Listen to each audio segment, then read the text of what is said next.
Nakasay na. Thank you. Thank sir. Thank you.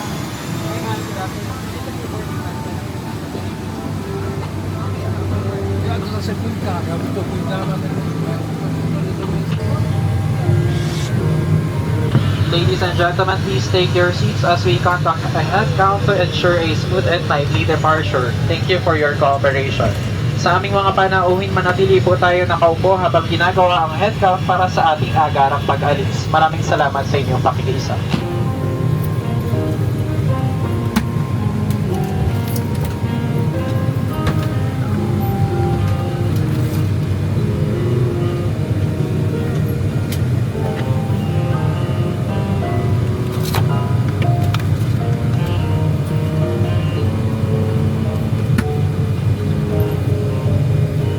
Magandang hapon mula sa Sunlight Air. This is your first officer, Sheila speaking. Welcome aboard Sunlight Air Flight 852 ATR service bound for Mactan, Cebu. For flight information, we will be cruising at an altitude of 21,000 feet and our flight time is approximately 2 hours. We will update you as soon as we have the latest weather and estimate touchdown time. For the meantime, please sit back, relax, and enjoy the rest of the flight.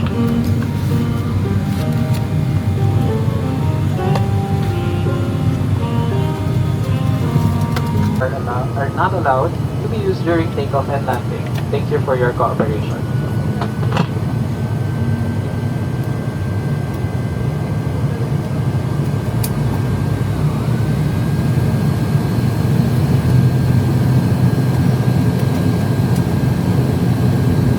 Of our passengers and crew members.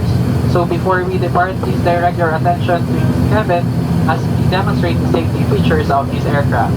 Each seat is provided with a seatbelt to fasten push ends together. Tighten seatbelts by pulling loose end. To unfasten, lift the top of the buckle and pull the free end to release. In case of water landing, your life vest is found under your seat. Slip vest over the head. Take the tape around the waist and push ends to buckle. Pull the tape to tighten it. When outside the aircraft, pull inflation tag to inflate the vest. For manual inflation, blow into the red tube to increase air and push the pin inward to release air. Light illuminates once the battery is immersed in water. Do not inflate your life vest inside the aircraft.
or in the afternoon. The weather in Mactan is reported to be cloudy as well with ground temperature of 29 degrees Celsius. As a safety reminder, please keep your seatbelt busy fastened whenever you're seated. Please sit back, relax, and enjoy the rest of the flight. Please do not hesitate to call the attention of your cabin attendants. We at Sunlight Air committed to making your flight safe and comfortable. Once again, this is your first officer Sheila together with Captain Robert Lasala, and with your cabin crew Justin and Kevin. Thank you for choosing Sunlight Air. Welcome aboard.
landed at Mactan, Cebu International Airport. Sunlight Air welcomes you to Mactan, Cebu. Our local time now is 30 minutes past the hour of 4 in the afternoon, and the outside temperature is 29 degrees Celsius. For your safety and comfort, please remain seated with your seatbelts fastened until the captain turns off the fasten seatbelt sign. Before deplaning, please check the area around your seat pocket and overhead bins to ensure that you do not leave your personal belongings behind. Exercise caution when opening the overhead bins as items inside might have shifted during the flight. We invite you to find your next story with us by visiting sunlightair.ph or by downloading the Sunlight Air app. Join Sunlight Miles, earn miles with every flight, and redeem them for rewards, discounts, and future trips. On behalf of Sunlight Air and the entire crew headed by Captain Lasala and First Officer Raja, together with your cabin crew Kevin and Justin, thank you for flying with us today. We hope you had a smooth and enjoyable flight, and we look forward to welcoming you on board again soon.